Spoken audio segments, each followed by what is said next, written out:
Right. Hey everyone, thank you for joining us today. We will be listening to the representative from University of Utah. Thank you. Awesome. So welcome to the University of Utah. My name is Sarah May, and I am the admissions counselor here for students in the Carolinas. So that is why we're here. Some fun facts and background about me. I actually didn't go to the University of Utah. I went to Appalachian State, so I am coming from the Carolinas for sure. I had an internship with Appalachian State that placed me out here in Utah, and I drove around campus at the University of Utah one time and truly fell in love with it. I love the mountains out here and all it had to offer, and it made me want to move across the country to come work here. So that's how I got here. So I'm coming from a place similar to where you guys are coming from.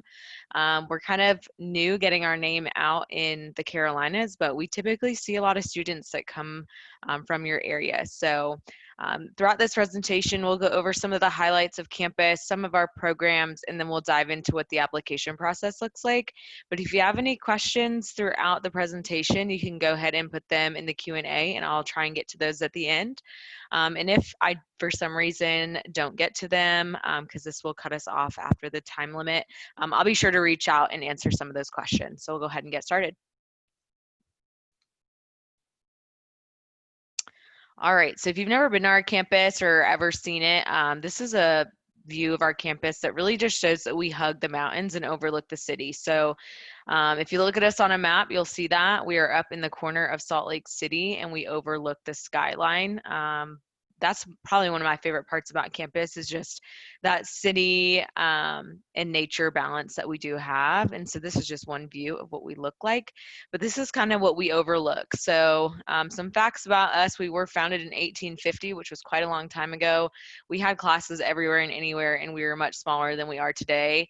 We now have about 32,000 students and are growing. So we're proud of that. It means a lot to us and allows us to expand our programs, facilities, all sorts of things. One of the things we've expanded to last year was joining the Association of American Universities, which is a really prestigious thing to be a part of and allows us some more research opportunities and adds a little bit to our campus.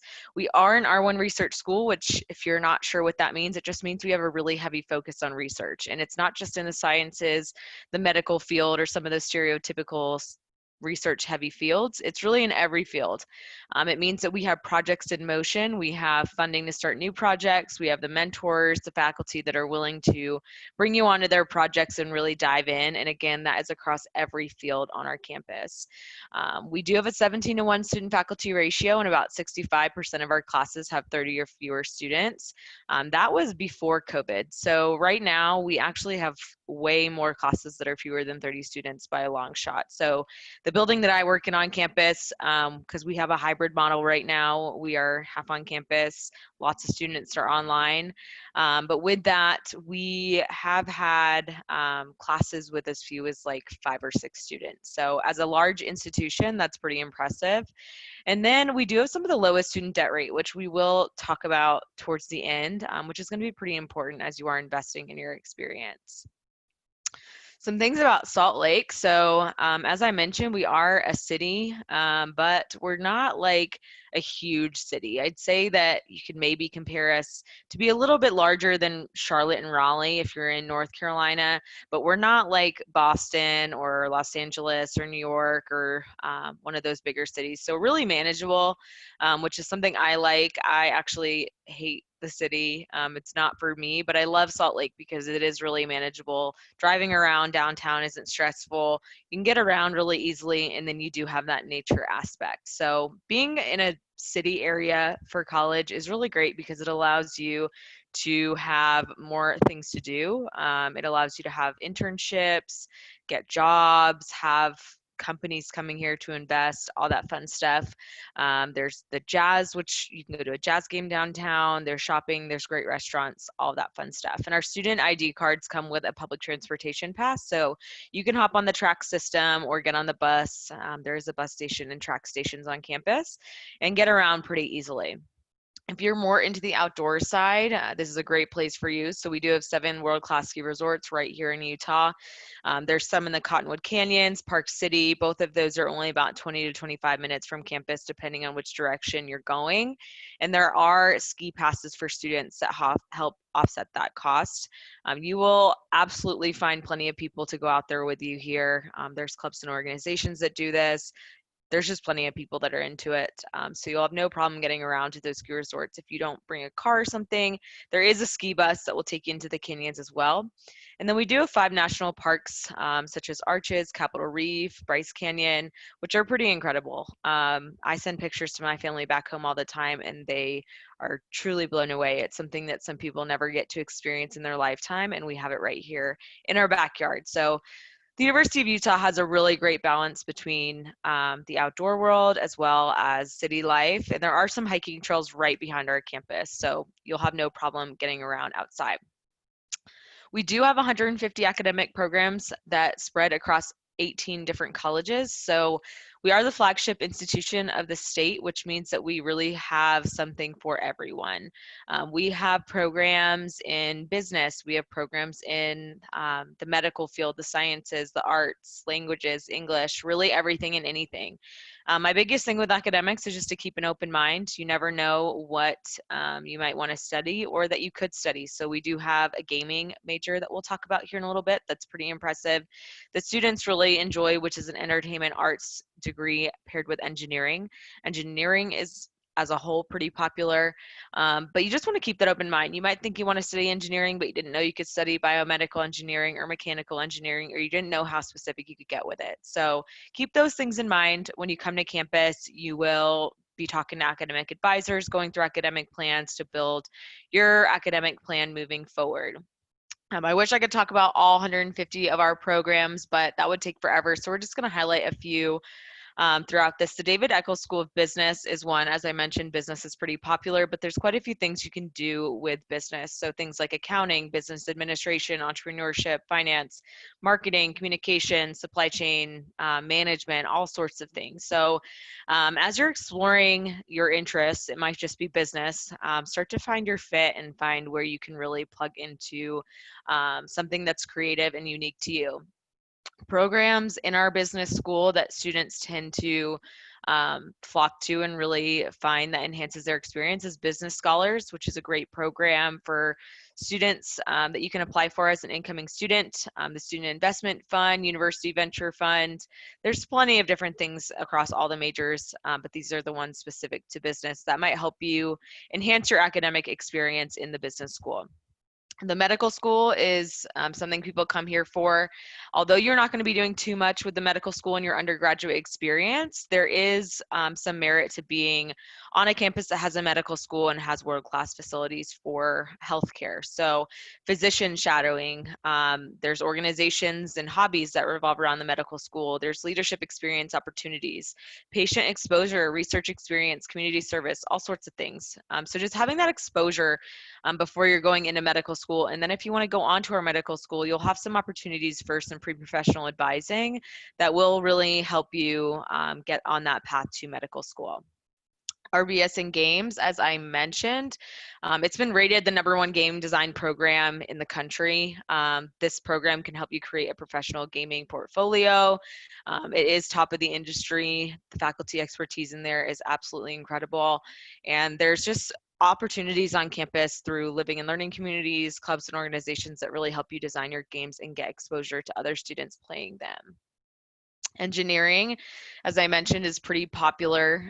You might have seen a commercial for our Luke arm, which was a prosthetic arm that can move and feel that our students worked on, which was pretty cool. We have some notable alumni, but just within engineering, there's 26 research centers, so many research projects going on, lots of faculty that have invested in themselves so that they can invest in you. And there is a freshman engineering scholars program. Our freshmen are able to get some engineering scholarships. There's also a direct admit program. But my biggest thing with engineering is to really explore all the aspects of it because there is quite a lot of areas of engineering that you can study. Lassonde Studios is probably one of my favorite buildings on campus. and it is one that our students truly love. It's a living space, a learning space, a make space, a hangout space. It's pretty versatile, but our students love it. And if you come to campus, it's a copper building. You cannot miss it, but there are some themed living floors in there. Global impact and sustainability, product design and arts, games and digital media, adventure and gear. I love adventure and gear because they have some cool hammocks in there, but it's not the only thing. A lot of students hang out in Lassonde and don't live there. You can see in the photos of that base floor space. This building does have a focus on entrepreneurship, but you don't have to be an entrepreneur to live there, be a part of the studio, or hang out there.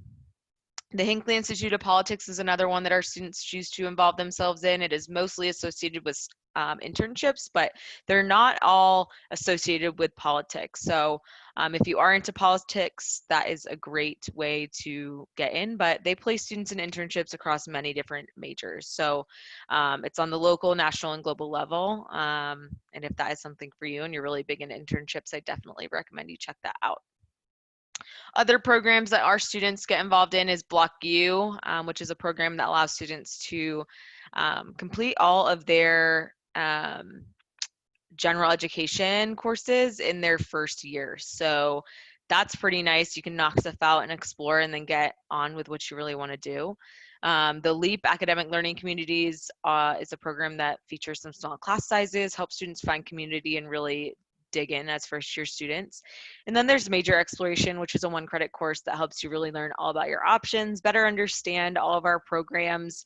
It's truly what it says. It just kind of gets you going and exploring all of what we have to offer, which can be overwhelming because we do have so many. I do invite you to live on campus if that's for you, although we don't require students to live on campus even in their first year. I definitely recommend it if you can make that happen, but a lot of people have family in the area, they want to get an apartment with friends, whatever it is, we understand, but if you do live on campus, you have plenty of options. So there are single rooms, double rooms, apartment style rooms, all sorts of things, those living and learning communities that I've mentioned a few times now. So definitely explore your options. Living on campus, especially as an out-of-state student coming from the Carolinas, can really help you integrate to campus, find community, and just really make campus your home. This picture on top in the middle is Calhart Village, which is one of our brand new residence halls that opened this fall. We've moved a lot of honors college students into this living space, but there's also some other themed floors in there. We of course have traditional housing as well as those themed floors. So explore your options in living on campus. You have a lot of choice because we don't require you to live on campus. So you can actually choose if you want to live in a single dorm room or if you want to live in Lassonde Studios or if you want to live in one of these learning communities because we're not just piling all the freshmen together or anything like that. We do have traditional housing that's typically more freshman living, and if that's what you want to dive into and have that first year experience, awesome. But just know you have plenty of options, and it's definitely great for students coming from far away to find that aspect of home. And it's of course really nice when it starts snowing and you don't have to go too far to go to class. Another aspect of our student life and making our campus home is the Student Life Centers. This is a place where students tend to hang out, work out, grab some gear. We have the largest collegiate national gear rental system in the entire nation.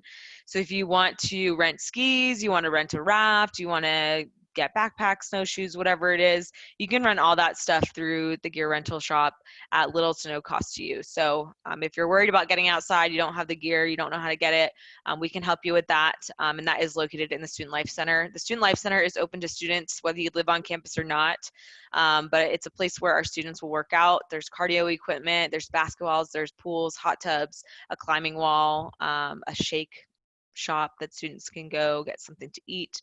So lots going on at the Student Life Center. We are in the Pac-12, so if you didn't know that, now you know.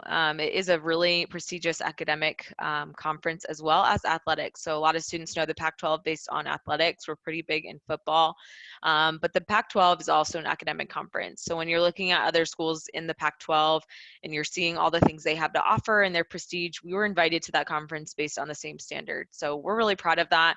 We're proud of what that has to offer for us, but we also like to hang out at football games and have a good time. Switching gears a little bit and talking about admissions. So we are on the Common application, which makes it really easy for you to apply. You just need to go create an account, add yourself or add the University of Utah to your schools and start filling it out. So we do have an early action deadline of December 1st, and then we have early action 2 of February 1st, and then we go to rolling admissions in April. We do mass decision in our release. So if you are wanting to apply today so that you can find out in like a week, that's not the case. If you apply by December 1st, we'll be releasing your decision in January. I believe it's January 15th. Don't quote me on that, but it's going to be in and around that date. We do the same thing for that February date. So keep those things in mind. Both of these deadlines are non-binding. They're not early decision, they're early action. So be aware of that. You will still have a choice to make once you get your decision, but either one is good. Pretty much the advantages to either deadline is just you're going to find out sooner or later. So keep that in mind. The other things we'll need with your application is your official high school transcripts. So you'll be working with your counselors to get that to us. And then you'll be sending your ACT or SAT scores if you want. We are test optional for admissions and merit scholarships this year. So if you don't want to take the test, you haven't been able to take the test, don't worry about it. We are optional in that aspect. We utilize holistic review, which means we care about academic performance, preparation, the types of classes you took, your grade trends, your GPA, all that fun stuff as a primary factor, but it's absolutely not everything. We also look at personal achievements, characteristics, organizations you were in, hobbies, jobs you had, volunteer opportunities, all of that. So we combine those two things together in primary and secondary categories to really see you as a full picture and not just your numbers. There are 2 places on the Common Application where you can give us some more information. So there is a question that asks for additional information, and there you can tell us anything about a certain program you're really excited about being a part of, or the reason you wanted to come here, or a really cool business you started in high school, or whatever it is. Or you can also tell us about you have test anxiety and you didn't do so well. Really, whatever, you can explain things in there, tell us a little bit more. That's just your place to really tell us everything. There is also another question that asks specifically about COVID-19 and how that affected you. So you can put anything in there from you didn't have the same resources as when you were in the classroom. Maybe you didn't have the best Wi-Fi, or you didn't have a computer, or you just are really bad at online learning and that just wasn't good for you.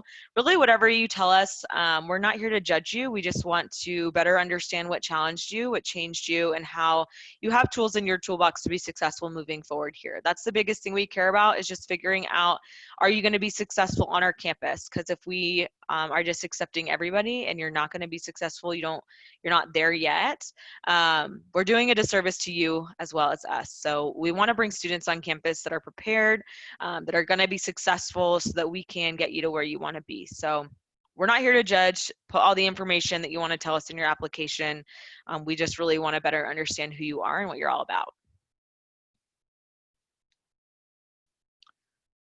So cost of attendance, I want everyone to pay attention to the out-of-state numbers as well as the in-state. So for tuition and fees for out-of-state, you're looking at a little more than $28,000. For in-state, a little less than $9,000.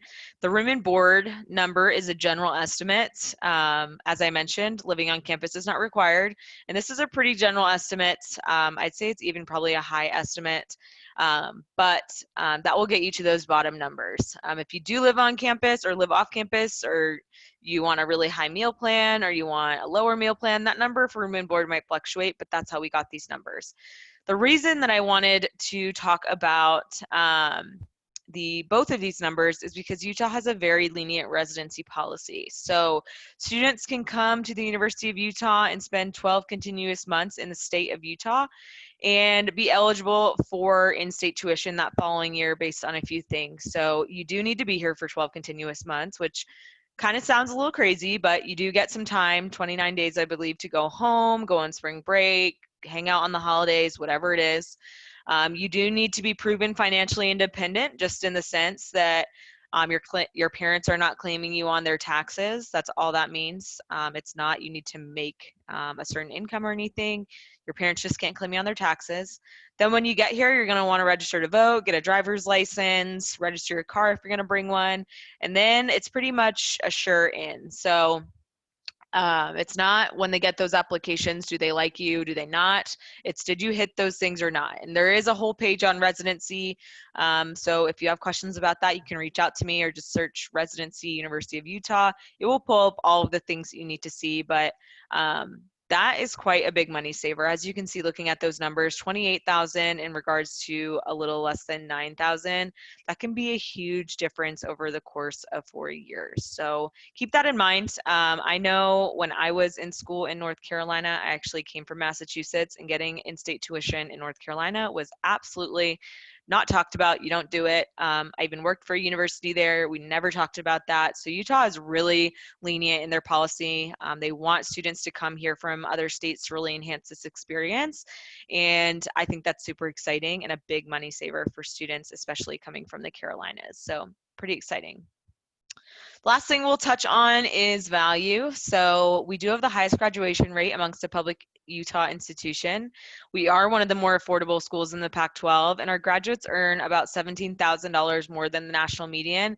And then, as I mentioned in the beginning, we do have the lowest student debt rate here in Utah amongst public institutions as well. So this stuff is pretty important, just because not only are you coming to a world-class institution, having some incredible opportunities in a really unique place, but your college experience it's a pretty big investment. As we just ran those numbers, it might be one of the biggest purchases you've had thus far in your life.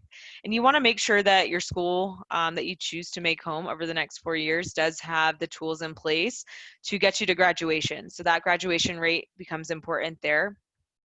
You want to make money, of course. You want to get the job you want to support yourself, your family, your future families. So making that money and making that return on your investment is important. So when we talk about value, we talk about all of those things in addition to our programs, the world-class prestige, the research opportunities, and all of that, just because all those things do tie into it. Last but not least, we do invite you to visit campus. So right now we are currently on a circuit breaker. So we are not on campus because we are having the vice presidential debate on our campus, which is pretty exciting for us.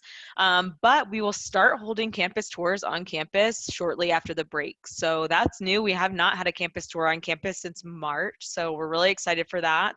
But that will start on October 12th, I believe. So if you go to our website, admissions.utah.edu, you will see where you can register for our tours, and we'll get you on a campus tour. So the campus tours will look a little bit different now. We're not going inside any buildings, but we'll walk you around to them, tell you about them. Our campus tours will be led by student ambassadors, so you can ask questions about their student experiences and all that fun stuff. But we definitely want to bring you here so you can check out what Salt Lake City and the University of Utah is all about.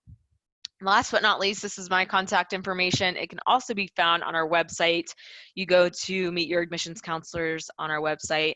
You type in your state, your school, all that fun stuff, and it will pull up my information where you can click a link to schedule a time with me. I do phone calls, Zoom calls, emails, whatever it is. I'm usually really good about checking my email. So if you have a quick question, you can always shoot me an email, and I usually respond the same day, if not the same hour. You can give us a call, but pretty much I'm here for you. I'm here to help you. No question is too small or too large or too stupid.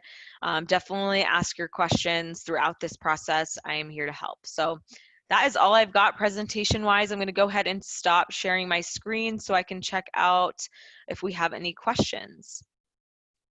Okay, so we did have a question that says, do I have to apply to a specific major on the application, or can I enroll undecided? This is a really great question. You can do either. So some of our programs have direct admit programs, such as engineering.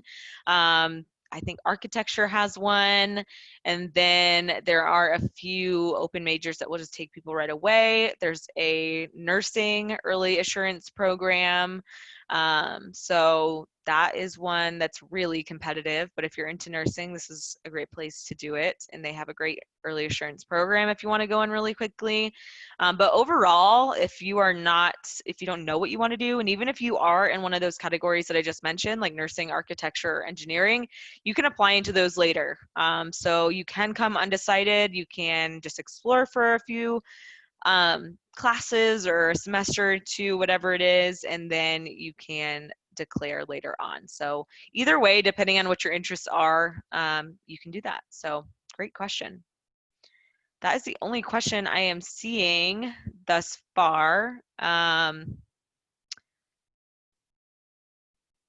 Are there any other questions? If you don't have any questions, feel free to go. You do not need to stay much further, but definitely feel free to reach out to me if you come up with any questions in the future. As I mentioned, I'm here to help. I'm happy to answer questions about the application process and help you through it. Whatever it is, you can always reach out to me. But thank you guys for listening.